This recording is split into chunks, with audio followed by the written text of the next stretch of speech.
आज हम बोधायन प्रमेय को समरूपता नियम के द्वारा सिद्ध करना सीखेंगे। यह है आपकी पाठ्य पुस्तक एनसीईआरटी की जो बुक है उसमें थ्योरम नंबर 6.8 है, जिसमें बोधायन प्रमेय को पाइथागोरस थ्योरम भी कहा जाता है। तो पाइथागोरस थ्योरम या बोधायन प्रमेय को समरूपता नियम के द्वारा सिद्ध करेंगे। प्रमेय है, समकोण त्रिभुज में कर्ण पर बने वर्ग का क्षेत्रफल शेष भुजाओं पर बने वर्गों के क्षेत्रफल के योग के बराबर होता है। समकोण त्रिभुज में तीन भुजाएं होती हैं, एक कर्ण होता है, एक आधार होता है, एक लंब होता है। यहाँ पर यदि हम वर्ग बना लें तो उनके क्षेत्रफल के बारे में इसमें पूछा गया है। क्षेत्रफल वर्ग का भुजा स्क्वायर होता है, अर्थात तीन भुजाएं हैं। प्रमेय कहता है कर्ण पर बने वर्ग का क्षेत्रफल, यानी कि कर्ण पर जो वर्ग बन रहा है उसकी भुजा हुई कर्ण, तो उसका क्षेत्रफल हुआ कर्ण स्क्वायर। शेष दो भुजाएं हुई आधार और लंब। आधार पर जो वर्ग बनेगा उसका क्षेत्रफल होगा आधार स्क्वायर, लंब पर जो क्षेत्र वर्ग बनेगा उसका क्षेत्रफल होगा लंब स्क्वायर। यानी हमें यह सिद्ध करना है कि कर्ण स्क्वायर बराबर आधार स्क्वायर प्लस लंब स्क्वायर। अगर हम एक त्रिभुज मान लें ए बी सी, उस त्रिभुज के अंदर कोण बी समकोण है तो सामने वाली भुजा हुई कर्ण, इसी तरह ए बी और बी सी लंब और आधार हुए।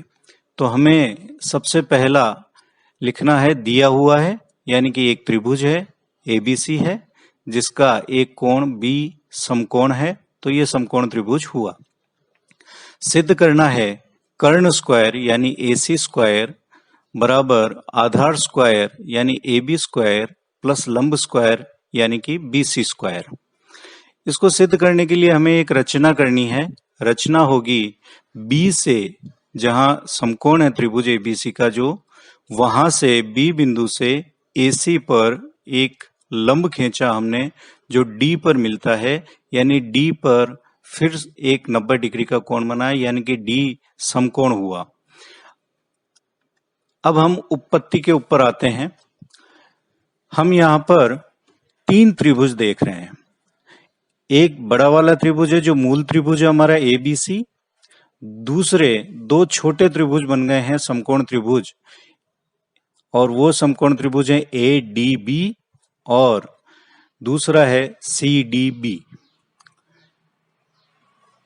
इस तरह से इन तीन त्रिभुजों से हम इस प्रमेय को सिद्ध करेंगे।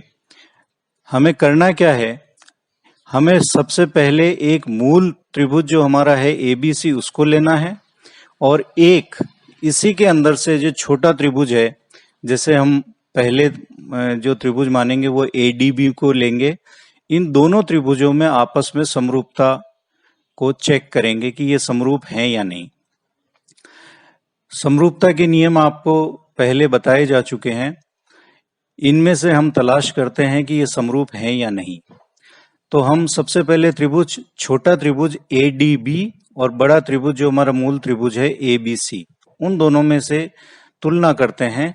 तो हम देखते हैं कोण एडीबी जो छोटे त्रिभुज का है और मूल त्रिभुज हमारा है एबीसी, उसका कोण एबीसी, ये दोनों 90-90 डिग्री के हैं, समकोण हैं, क्योंकि बी कोण तो हमें दिया हुआ था और डी कोण समकोण हमें रचना से प्राप्त हुआ।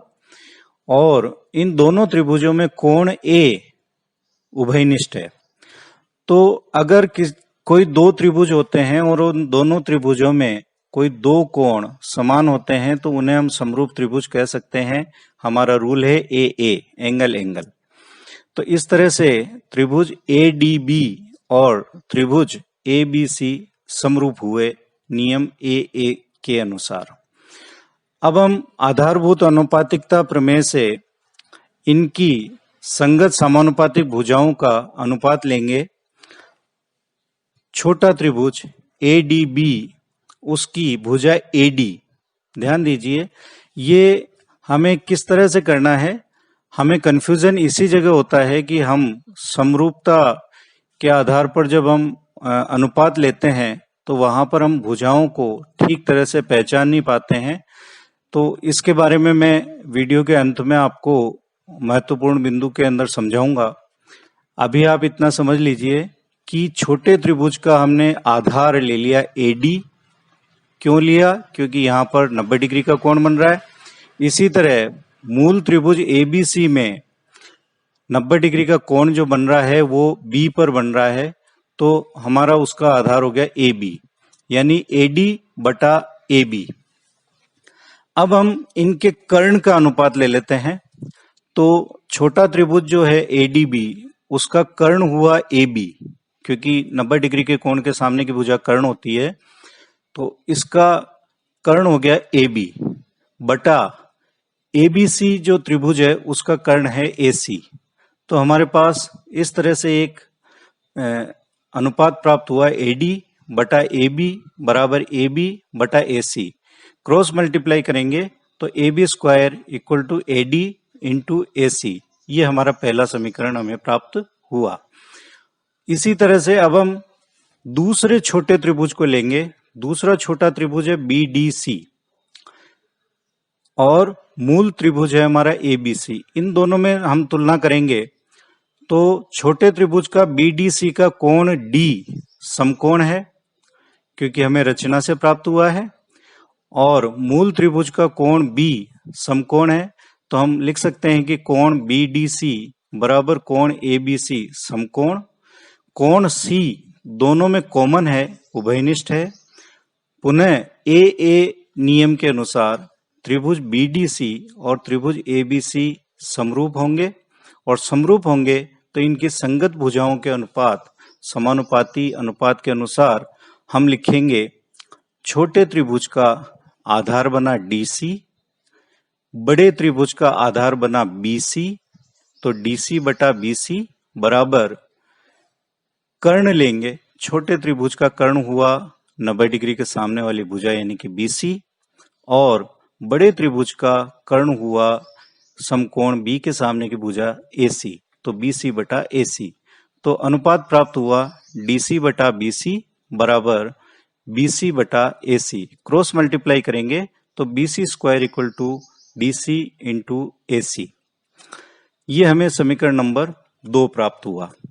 अब 2 समीकरण प्राप्त होने के पश्चात हम इन दोनों समीकरणों को जोड़ लेते हैं, इनका योग कर लेते हैं। तो लेफ्ट हैंड साइड का टोटल होगा AB square plus BC square, और राइट हैंड साइड का टोटल होगा AD into AC plus DC into AC।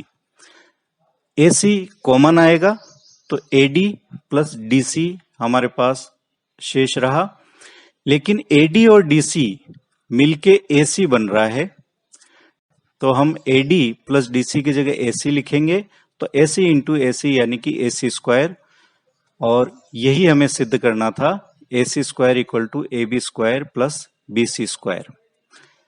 ध्यान देने योग्य बात क्या है, जब हम पहला समीकरण प्राप्त करते हैं तो ADB त्रिभुज लेते हैं और ABC त्रिभुज लेते हैं।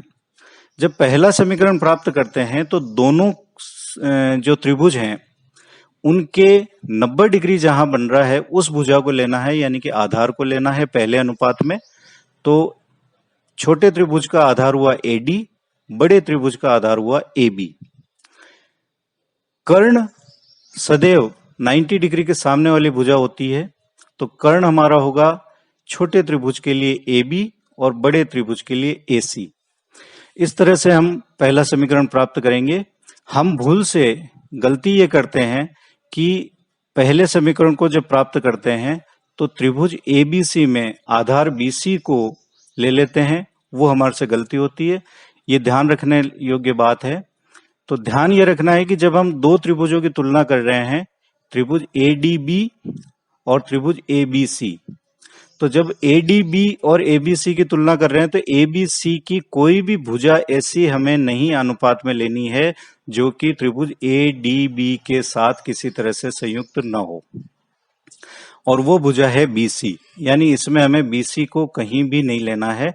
और जब हम दूसरा समीकरण बनाते हैं तब हमें AB, चूंकि दूसरा त्रिभुज जो छोटा त्रिभुज है BDC उसके साथ शामिल नहीं है, इसलिए हमें AB को कहीं भी नहीं लेना है और हमारे को BC को आधार मानना है ABC त्रिभुज के लिए और छोटे त्रिभुज BDC के लिए DC को आधार मानना है।